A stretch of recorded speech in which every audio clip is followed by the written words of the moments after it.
how to use Dropbox for photos. If you want to use Dropbox for photos, now Dropbox is not only for photos, it is basically a cloud storage that you can use. So if on the default, on the free version, it will give you 2 gigabytes of free storage, so that if you're running short of storage, then you'll be able to back them up to Dropbox, right?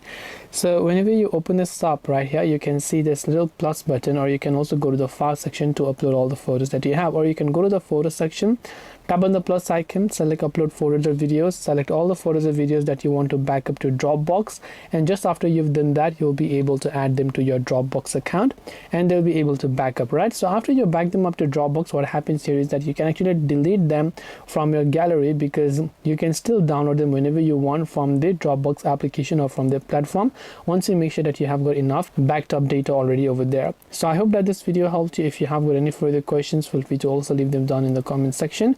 Thank you for watching till the very end of this tutorial, and as always, see you soon in our next video.